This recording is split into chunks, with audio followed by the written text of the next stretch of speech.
നമസ്കാരം. മുസ്ലിം ലീഗ് ജില്ലാ കമ്മിറ്റി ഭരണഘടനയും ന്യൂനപക്ഷ അവകാശങ്ങളും എന്ന വിഷയത്തിൽ ആലപ്പുഴയിൽ സംഘടിപ്പിച്ച സെമിനാറിൽ നിന്ന് അവസാന നിമിഷം CPM പ്രതിനിധിയായ ജി സുധാകരൻ പിന്മാറി. ആരോഗ്യ കാരണങ്ങൾ ചൂണ്ടിക്കാട്ടിയാണ് സെമിനാറിൽ നിന്നുള്ള പിന്മാറ്റം. പരിപാടിയിൽ CPM പ്രതിനിധിയായി നിശ്ചയിച്ചിരുന്നത് ജി സുധാകരനെയായിരുന്നു. രമേശ് ചെന്നിത്തലയാണ് സെമിനാർ ഉദ്ഘാടനം ചെയ്തത്. CPM വിലക്കിയാൽ പിന്മാറുന്നയാളല്ല ജി സുധാകരൻ എന്ന് പറഞ്ഞ് അദ്ദേഹത്തെ പുകഴ്ത്തി പരിപാടിയുടെ ഉദ്ഘാടന പ്രസംഗത്തിൽ രമേശ് ചെന്നിത്തല രംഗത്ത് വന്നു. പരിപാടിയിൽ പങ്കെടുത്തില്ലെങ്കിലും സുധാകരന്റെ മനസ്സ് ഇവിടെയുണ്ട്. ജി സുധാകരനെ മുഖ്യമന്ത്രി സ്വന്തം പാർട്ടിയുടെ യോഗത്തിലും മറ്റ് യോഗങ്ങളിലും സംസാരിക്കാൻ അനുവദിക്കുന്നില്ല. മുഖ്യമന്ത്രി പിണറായി വിജയൻ മുസ്ലിം ലീഗിനെ മതേതരത്വം പഠിപ്പിക്കാൻ വരേണ്ട.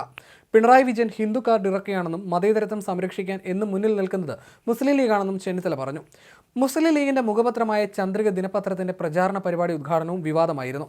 മുസ്ലിം ലീഗ് നേതാക്കളോട് സമ്മതം അറിയിച്ചിരുന്നെങ്കിലും പരിപാടിയിൽ നിന്ന് അവസാന നിമിഷം ജി സുധാകരൻ പിന്മാറുകയായിരുന്നു. പങ്കെടുക്കാമെന്ന് ജി സുധാകരൻ നേരത്തെ അറിയിച്ചിരുന്നുവെന്ന് ലീഗ് ജില്ലാ നേതൃത്വം പറയുന്നു.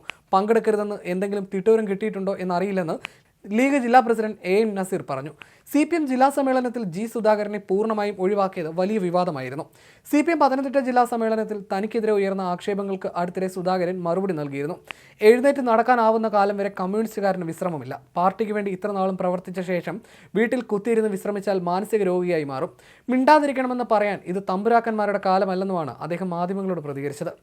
62 വർഷമായി പാർട്ടിയുടെ ആശയം പ്രചരിപ്പിച്ചുകൊണ്ടിരിക്കുകയാണ്. സ്ഥാനങ്ങളില്ലാതെ 42 വർഷം പാർട്ടിക്ക് വേണ്ടി പ്രവർത്തിച്ചു.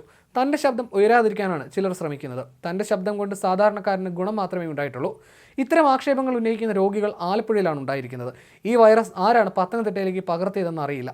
പത്തനംതിട്ടയിൽ എറിഞ്ഞ കല്ല് അവിടെ കിടക്കുകയാണ്, ഇവിടെ വീണിട്ടില്ലെന്നും ജി സുധാകരൻ കൂട്ടിച്ചേർത്തിരുന്നു.